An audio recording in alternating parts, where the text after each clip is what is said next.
The car market itself is not surging anymore. It's not an evolving market, you can say, but one segment, that one is surging, and that is the small SUVs. And therefore, the Mazda CX-3 is today in Autogefühl, your #1 resource for in-depth car reviews and your #1 community to discuss cars with Thomas. We did take a look at it for a very first time, also in a blue color. You can check out that review later on. Today with a different engine and again with a different interior trim and another color. And of course, it was one of the cars you liked very much. Therefore, we'll take a look at it once more. We'll explain you all the details in the exterior, interior and the driving experience of this, at the first sight, very likable small SUV. Now more details in full HD, full screen and full length. Let's go!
The CX-3, by the way, the second most selling Mazda in Germany now, after the CX-5. And we start here in the front, and it is basically a small CX-5. The CX-5 review is an Autogefühl, of course, too. You can check that one also in the video description. Then the front grille leads over to the headlights. It's very nicely done, and also this eye shade design, imitating a little bit also a human eye. And typically for a crossover, we got those plastic fenders to give a little bit of a off-road design look. And remarkable, if you have the higher trim levels or bigger equipment, this one here is the Sportsline high trim level, then you not have a 3D Mazda logo anymore, but a 2D.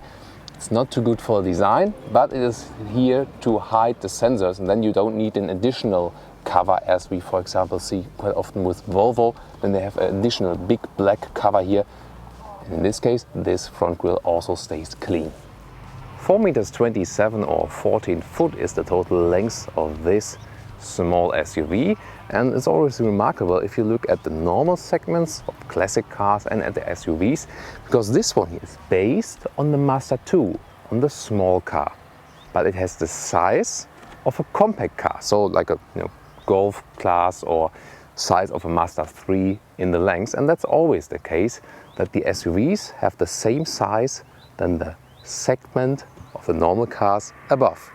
Funny thing inside in the automotive industry. What about the side profile here? Sportsline means we got a lot of accentuations. For example, here in the lower part as a contrast, 18-inch rims, very beautiful two-color scheme, and you see this central design called Kodo they have in the side profile, leading here with the floating line, dropping down just a little bit, dissolving over right here, and then new shoulders are formed. It's a very interesting design, and here also with the flying roof that is imitated by the black part right here. Overall, I think we can surely say it's a beauty in the small SUV segment. In the rear, horizontal design of the taillights, and already with the 1.5 liter diesel we have mounted in the front, two rather huge exhaust pipes. That's surely remarkable. And again at the lower part, the off-road look. And we can already see the rear view camera right here. AWD logo, because we also have the all-wheel drive here. The car starts with a front-wheel drive. And just a small note about prices. If you take Germany as a reference, we start at about 18,000 euros. And this very test vehicle here, about 30,000 because of the high equipment. So it's almost always the case that you can maybe double the price of a car, but still, if you compare it also to the competitors, the price is really okay for this vehicle.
This is the car key, pretty simple, and keyless function would be right here if you press it. Then you can open it, so that the door closing sound, just always here when you have the handles. That sounds a little bit whole. Then the inside, Sportsline top trim level, which is very nice because we got the microfiber mounted here, also good for your armrest, and leatherette used on the inside. Here sadly only the auto window button for the driver's seat, driver window. The other ones are manual. Storage space here, not too big but also not too small. And rather solid door handles from the inside with a brushed aluminum inlet. Nice. And overall it continues here in the interior with a rather solid build quality and a very attractive style. With the basis equipment you get cloth seats, then the Sportsline is usually a mix of cloth and leatherette. This one here is optional, the animal skin with Alcantara on the inside, so just leave that one out. You can easily go with the basis Sportsline trim. Let's get inside. And the CX-3 offers a rather upright seating position, as you used to a crossover SUV. It's not the highest one because we're also not in a huge SUV, but it's, for example, higher and more comfortable than a, for example, a normal Mazda 2 or a Mazda 3 because you have a little bit more ground clearance. And that makes also sense for tall people. I'm 1m86 or 6'1", still have enough headroom. That's pretty much fine, and you can find a rather comfortable seating position. Maybe I would move right a little bit more. Seat control right here manually, and also you can put the seat a little bit higher, that's possible. And also the steering wheel can be adjusted manually, up and down, and also towards you. Doesn't have the best sound when controlling it, but overall you'll be very fine with almost any size here, at least in the front. Cockpit overview, we have still an AC unit mounted in the lower part. Everything else is controlled with a touch screen, which you can also control with the central control. But due to that, no more other buttons. This one is mandatory from the regulations. But then you see we have a rather horizontal layout, clean with the leatherette cover in white. I like that it's in white, and the Sportsline is in black than in the other trim levels, and round vents. So overall a modern, clean surrounding. This one here is hard plastic. I mean, with the entry price you could maybe not expect it. In a higher trim level it would also be nice if they would use a soft material right there.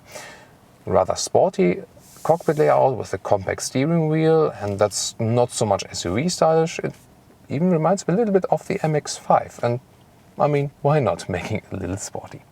Lower middle console, there's some storage space you can split here. Beverage holders, not adaptive. Classic handbrake, and well, it doesn't save space then, like for example in the Mazda 6, but again, a manual handbrake is it's also an advantage, because if everything fails, you always have this one.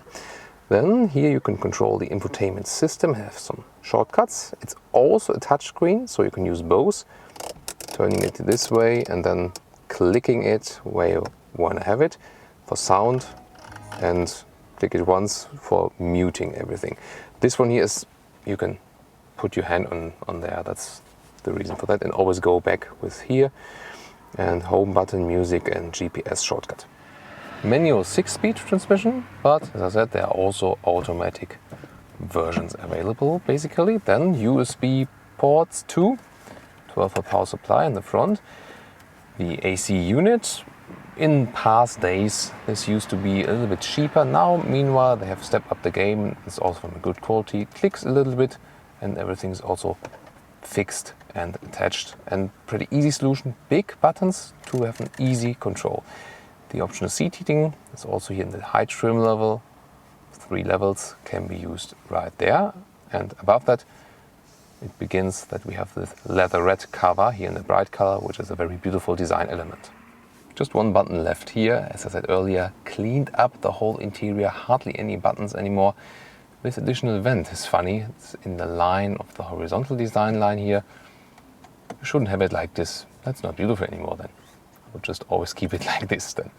Then the infotainment screen, as I said earlier, you can either use the central knob I've shown you to scroll around in it and then press, go to settings and stuff. But you can always also use the touch screen like this, or hitting each of the buttons, that's the GPS then. And you can hide buttons here. If they don't work when you start driving, don't wonder, it's a safety mechanism that the touch function is sometimes deactivated at higher speeds.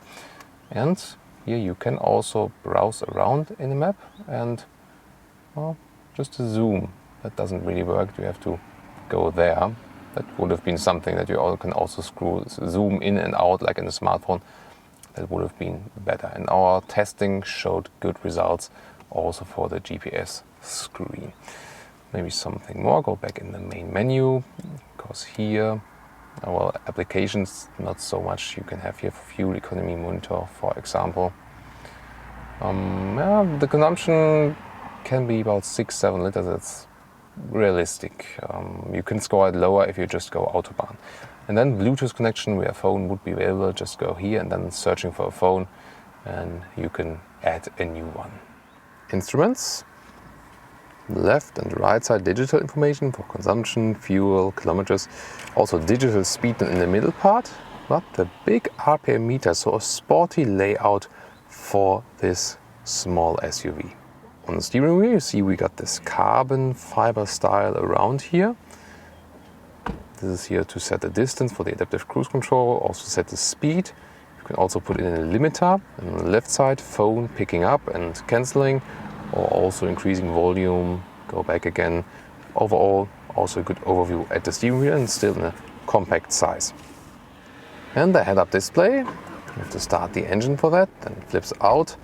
It's not such a good system than you would have it with a total projection into the windscreen, but it's a cheaper solution to get and to offer a head-up display. Here you can see, for example, you can see information about the adaptive cruise control, the speed, and so on. In the Mazda 6, maybe you've checked out the review, the head-up display has been updated, now also shows color. This one here is the version before that, it does not have color yet. Then let's get in the rear. And we got the same styling in the rear, but not so much space that is as I would be driving, so the using of space is better in some other small SUVs, so not too much space here for my knees, and that would also annoy the driver. Headroom wise, that would be fine. I would be fitting here, but already 190 or 6'2" would not work anymore. So the package is not the best here. Which one is the best there? The Skoda Yeti would be the best as for the packaging, for the space you have on the inside comparing to the outside.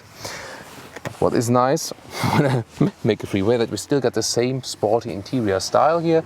So even if I don't agree with the surface, the style is really well done. And you can also flip the seats from here, and you have to do it from here with the button up there, because you will see from the trunk it's not possible that well. And then you'll get an even loading surface to the rear. Why? We will also soon show you. And you also get some fixations for tension belts available. 2/3, 1/3 split. And the trunk. Almost an even loading still, that's nice. Then you got this separate cover, and it's here that you will have an even loading space. And well, to flip the seats you have to reach over the cover. You could, for example, also remove the cover, that would be possible, but just to show you right here. Even again, I had that one flipped before. And then this one you can put up and fix it like this, or also remove it entirely, but then you would have a small step to the seats. And beneath this cover could be a replacement tire. Also, if you want to go for that bass, you could put the Bose sound system subwoofer here.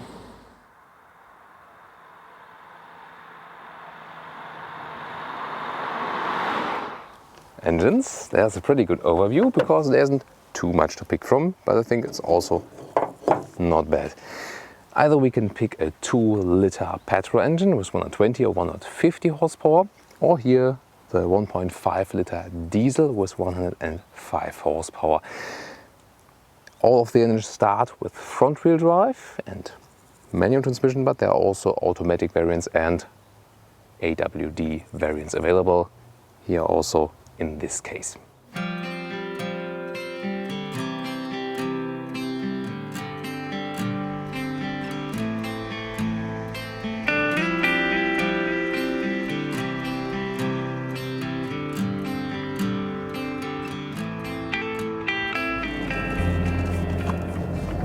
Let's start. All right, 1.5-liter diesel, 105 horsepower. I mean, it's not the strongest engine, but it's also not the biggest car. And we have a fun ride here around. We'll test this SUV for its agility, because it has to be fun driving it inside the city and also on the countryside roads. I can see the head-up display. The visualization is not that huge, and also the difference from the head-up display to the normal instruments is not that big that, you know, it's not a must-have. So I would rather prefer the system that's directly into the windscreen, because I can look this way then. But other than that, the instruments are also very clear, and also the digital speed is displayed here, so I can very well watch that. First speed test, second gear, 30 to 50. That's it. So in the lower speed regions for the city, that will be no problem. You do hear it's a diesel, and you feel it, and also the consumption is not that low. So I could generally say go for the petrol engine, because the Mazda petrol engines are very good. They are usually not turbo, so naturally aspirated, and the consumption there is not that high, and so it often doesn't pay off to go for the diesel, because diesel is always more expensive to buy it at first, and then it would only pay off if it consumes way less. However, if you have this engine, you'll also get along, at least when it's not at the highest speeds. When you're at higher speeds, the Autobahn, you lack some power. So, sound insulation wise, you maybe also hear that I don't have to raise my voice that much, so can't complain about that, at least at lower speeds. The car has a rather direct steering. It's not the most direct one, comparing also to other Mazdas. The Mazda CX has, to me, a little bit more direct steering. But overall, it gives you a solid feeling. And that almost accounts for all of the Mazda models. You start driving, you sit down, and most of the stuff is self-explanatory. You don't have to learn the car. The cars are pretty simple. They're kept simple in the command and in the driving, and it's also how it feels like. They have positioned the driving feeling of the car in a rather neutral way. So what I mean by that is, you don't drive the car and say, oh my god, it's super sporty, or it's too soft, or it's, you know, in this direction and totally in this direction. They rather say, okay, you know, we want to make it right for everyone. I think that's also not a bad choice. So here again, some agility test. So it is indeed fun also to steer this car around. It does tilt a little bit to the sides. That's a little bit more if you have a crossover like this. So that does happen. You have to be aware of that. But then again, you also have the upright seating position. And that accounts for a good comfort already on long-term run. To me, as a rather tall driver, I have often the feeling that even in some compact cars, I don't have the best ergonomic seating position on the long-term run, and that I really rather need a mid-size car to be very, very comfortable. However, as for SUVs, compact SUVs, of course, they always work, but already with those small SUVs, that works as well. So comfort-wise, I would always prefer the small SUVs, you know, comparing with the normal compact cars. Very nice roads here today, going up and down. Here we can also test the performance and how much the engine is screaming or not. And here, good to have a small car going back to second gear. Now, when you hammer the throttle, the front gets a little bit loose, but that's better here with the all-wheel drive. So when it's wet, you don't have wheel spin in the front. Power is distributed. But the general driving characteristics from, you know, front to rear distribution, you still feel that this was ultimately designed as a front-wheel drive car. And also under normal circumstances, more power is always distributed to the front wheels. In the next corner now. So overall, I think the best thing they have managed here is to create a feeling where you have an upright seating position, but still have fun while driving. And that's of course very important.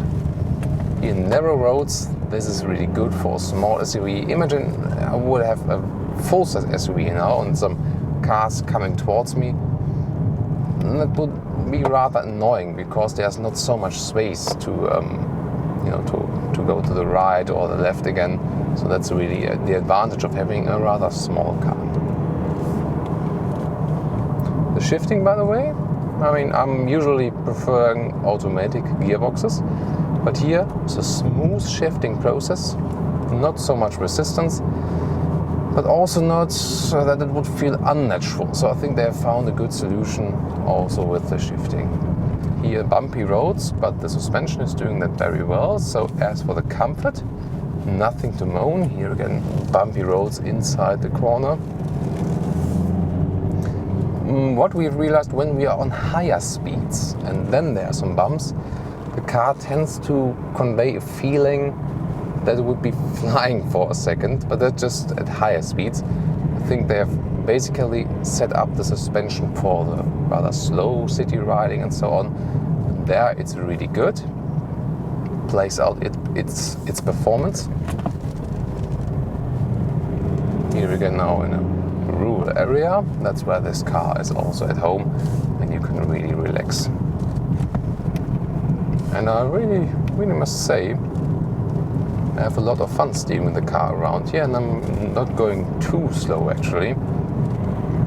So you don't lose the driving fun by buying the slightly higher car.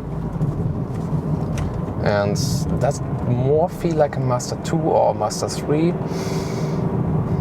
Yeah, hard to say. I mean, lengthwise it is closer to a Mazda 3, and therefore it also more feels indeed like a Mazda 3 than a Mazda 2. So now again an acceleration. We'll be starting at 0, and we're not doing it total maximum, but let's see what I can do.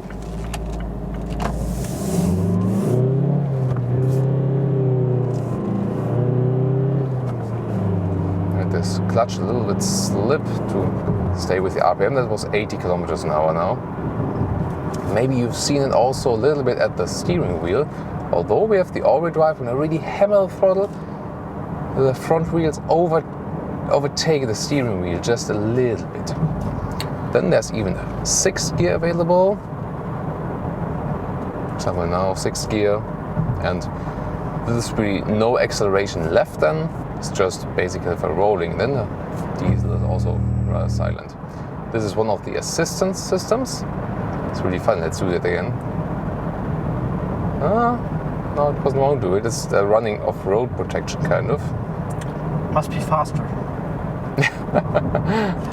Really? 80 kilometers? Yeah. Ah, okay. I think so. So Thomas, my cameraman, says, let's try it. 80, now I'm 84. When I'm running over the side now. Maybe 90? No. Strange. So what you've heard before was induced by the car. The car told me, don't run off the road. It's good, but should of course always work. I think I wasn't at 100. So I'm about 100 now, Autobahn speed. The car still feels very comfortable, evening out very smoothly. So the driving characteristics are really emphasizing comfort. That's no question. And would I prefer it over a Mazda 3? Yes, because of the higher seating position. It feels a little bit more spacious, and still you keep the basic agile running of the car. And therefore I would also see, there it is. It's about 100 kilometers an hour. That was again, don't run off the road, maybe wakes you up. So that's also about the assistance systems. Let's test another one. Setting the adaptive cruise control. Now the speed is kept in a way, but the distance is remained. And we can rather relax, have my feet off the throttle now and also off the brake. And I can also control the distance. That's a little bit close now. Yeah, I'm increasing the distance at the steering wheel. Now that maximum distance, there you see the distance to the car in front of me rises. And this system is also working very flawlessly, and so far what we have experienced also smoothly, so not harsh transitions between everything you experience. So the most characteristics we experienced were really only positive. As I mentioned, the only things to improve would be that at higher speeds the comfortable suspension comes a little bit to an end, because then you might sometimes want a little bit more control, more contact with the road. And the consumption for a diesel and for a rather small car, that should be lower. And besides that, I think overall a very positive impression. Interesting. That was now the adaptive cruise control in action, because first interesting point is when I hit the clutch, the system still worked, so it didn't cancel yet. That's good. But then at about 40 kilometers an hour, the system cancelled. That should definitely be improved in further generations, because I expect from an adaptive cruise control that it goes down to 0, because then you don't really know when it's working, when not. So this is a safety aspect that should definitely be improved. So this is our driving insight here with the Mazda CX-3 for today. Hope you liked it.